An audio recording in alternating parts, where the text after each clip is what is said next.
Hey guys, number one Marmaduke fan here, taking a quick peek at Dragon Ball Volume 4. This collects volumes 10 through 10, 11, and 12 in the Viz Big edition. So people say, be careful with the spine. I must be really gentle on my books because I haven't had the problem of the pages falling out. So this isn't going to be a total play-by-play, more just some general quick observations on what's working. So one interesting thing is I really like how there's a very gradual what's the word? Step-by-step process from the very cartoony style of early Dragon Ball to the more action-oriented vibe of Dragon Ball Z. So already this mostly covers the second strong martial arts tournament, and we're starting to see some more Dragon Ball Z ideas like the use of energy powers, very high octane fights with lots of quick movement, and super powerful dudes showing up who have an ultra powerful technique. Like the previous arc, there's an adventure arc followed by a martial arts tournament arc. And I think that Toriyama did some really interesting things in his martial arts tournament arcs to keep them interesting. So we get basically we get a couple chapters that are the very tail end of Goku's adventure, second attempt to gather the Dragon Balls so he can wish his friend's father back to life. We get a goofy, cartoony fight with Lord Pilaf and his crew in robot suits, and they burn his pants off, so he's fighting them butt naked.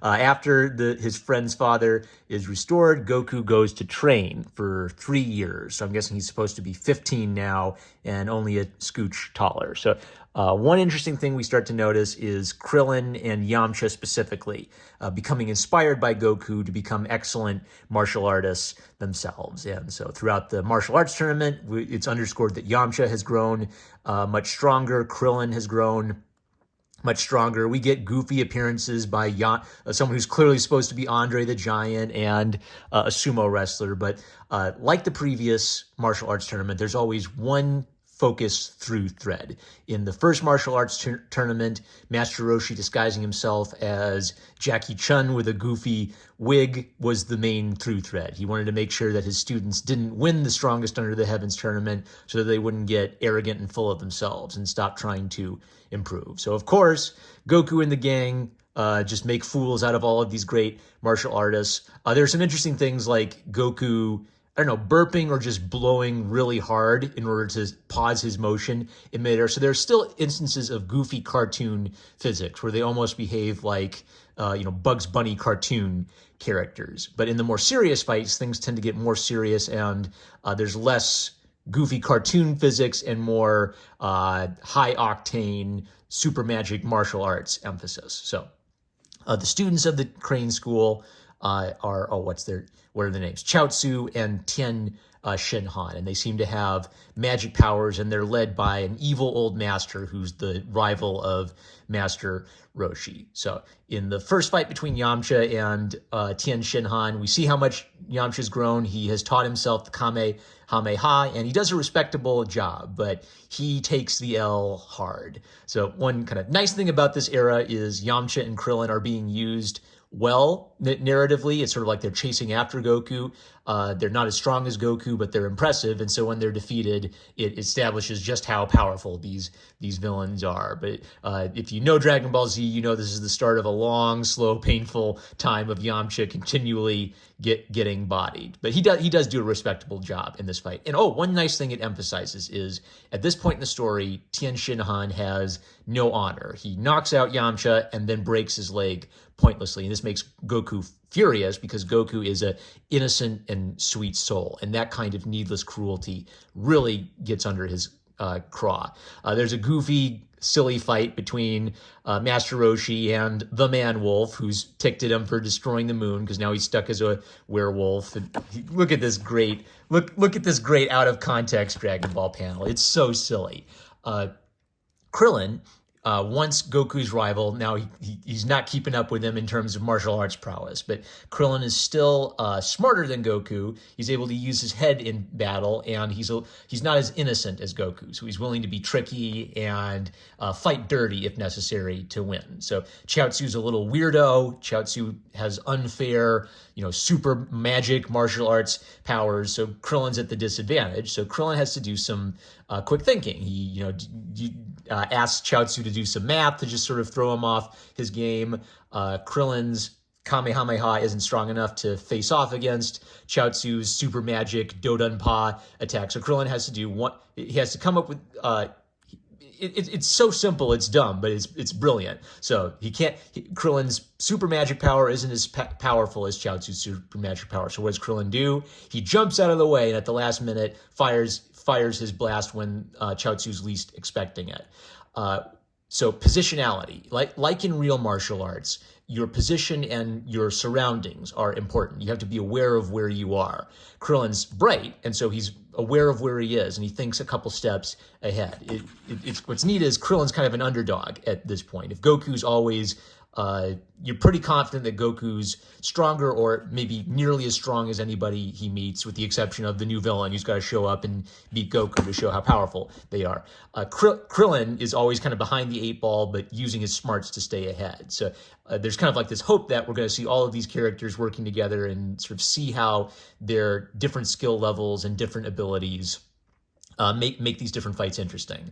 Other martial artists get completely bodied, and the next really interesting fight is Master Roshi versus Tien Shinhan. It ends kind of ambiguously.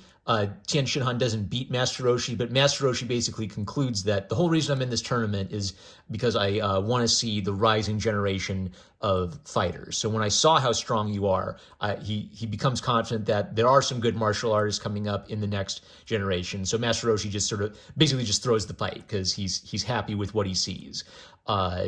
Tien Shinhan takes this to mean that, oh, I see, you gave up. You see that there's no your students have no chance of beating me. And Roshi tells him, nope, that's not it. It wasn't about me giving up on my students. It was about me trusting that you and them are going to challenge each other. So he believes, and Roshi also essentially appeals to Tien Shinhan's sense of honor. So Tien Shinhan had no sense of honor in his fight with Yamcha. Roshi appeals to his sense of honor and urges him to join the side of light because he doesn't have what it takes to be evil. This is the setup for Tien Shinhan having a change of heart. The Goku versus Krillin fight is interesting because Krillin clearly is not up to Goku's level in pure martial arts. He really comes close to beating Goku using his wit and intellect because he knows Goku's weakness, which is his tail. Oh, also, there's kind of like a repetition of the goofy gag of, so Krillin inhales a lot of air, making him a balloon, slowing down his descent at just the right moment. So it's almost the exact same idea as when Goku was using a gust of air to slow himself earlier, but just goofy and cartoony still. So Krillin does a respectable job, grabs Goku's tail. He would have won, but Goku has trained his tail to resist being grabbed. So we don't know how he did it. The cop out is, well, Master Roshi, you told me to train my tail, right? So I spent 3 years training it. What? That couldn't have been easy. Yep. So Krillin had that one, but Goku, they gave it to Goku through plot armor. So it also establishes that Goku has reached a level of speed where he can make lots of precise strikes beyond what the human eye can see. And Tien Shinhan's third eye allows him to observe these incredibly quick movements. The Tien Shinhan versus Goku fight lasts many, many chapters. It's full of dynamic action, but part of it is it shows Tien Shinhan's full conversion to the side of light. And when it happens, Goku says, yay, you've become a good guy. Now, Tien Shinhan was arrogant. He thought he was the best in the world, and fighting Goku makes him realize that there are challenges that he still has to overcome. He has to keep getting stronger. So Goku inspires weak, good men to become strong, and he inspires bad, strong men to become good. So it's sort of like the key idea of Goku is because he's so pure-hearted, he's so strong, and he's so good, he makes everyone else around him stronger and more righteous like him. You want to become like him no matter who you are. They match each other very well, and in the end, Goku loses just by a hair. Essentially, they both fall at the exact same time. It would have been a tie, but Goku unluckily lands first and loses the fight by a hair. Again, underscoring that he still isn't the strongest under the heavens. He still has training and work to do. Tien Shinhan's been the standout character this whole time, and it ends sadly with dun dun da da. Krillin is killed, and this is the setup for Goku's next adventure. And Tien Shinhan has left the dishonorable Crane School and is going to work with them to contain this threat. So one sad thing about this is Krillin has been Goku's foil. He's not as strong as Goku, but he's clever. So it's kind of sad seeing Krillin bamfed out of this adventure because of the contrast he provides with Goku. But it provides Goku with this intense motivation and really this intense rage that we don't see Goku show that often. He's usually so happy-go-lucky. It's dishonor and it's killing innocent people that essentially triggers Goku's rage and makes him serious. So Goku goes off on his own to avenge his friend, and we get the exposition dump that the Demon King Piccolo has returned. Someone so powerful that even Master Roshi's master died containing this guy 100 years ago or so. And the goofy Lord Pilaf and his cronies are responsible for bringing this guy from the grave. So Goku is knocked out of commission for a while, and we see the rest of the good guys gathering together to collect the Dragon Balls so they can wish Lord Piccolo out of existence. One of Akira Toriyama's strengths and weaknesses is he just keeps introducing new characters, and sometimes you wonder, like, he just keeps adding new ones. Use the ones you got. So while the crew are gathering the balls, Goku meets a new guy, Yajirobe the samurai. He's strong and tough like Piccolo. Strong and tough like Goku. He lives out in the wild and has a hearty appetite like Goku. He's a little full of himself and he uses his sword. So again, we've met a new character. He's tough. He has a unique element to him, which is swordplay, whereas the other characters have been more, fighting with their fists and their feet. Yajirobe's slicing stuff up. Again, he's kind of interesting and fun when we first meet him. By the time Dragon Ball Z rolls around, he's just going to recede into the background. But he's a tough, fun guy, and he takes out one of Piccolo's henchmen. So Piccolo's henchmen go out pretty easily, setting up to think, okay, well, I guess he can handle Piccolo, right? But when Piccolo shows up, this kind of illustrates it. One more thing that's kind of noticeable about this arc is the violence gets cranked up and the deaths get cranked up. So we're transitioning from cartoony logic to more grim violence with a little bit of cartooniness to soften the blow. When Piccolo shows up, he completely decimates Goku. So just like Tao Pai Pai before, Goku meets someone who utterly and completely decimates him, he's going to have to train really hard to outdo them. What else did I want to observe about this? I think that's okay. More of Goku continually positioning himself around someone, hopping around him, continually moving. So he gets punched, he launches himself off the ground and stays in motion. So the fights are starting to achieve a rhythm where the characters are constantly moving.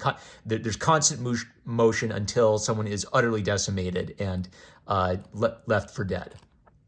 All right, and then some great illustration art. So it's starting to fall into a steady pattern. Adventure where we collect the Dragon Balls, martial arts tournament, adventure where we collect the Dragon Balls. The most notable twisteroo in this one is the death of Krillin to establish the stakes. Someone who's nearly as powerful as Goku has been killed, and the villain from the last arc has instantly switched to the side of light to help our good guys collect the Dragon Balls while Goku is running around on his own.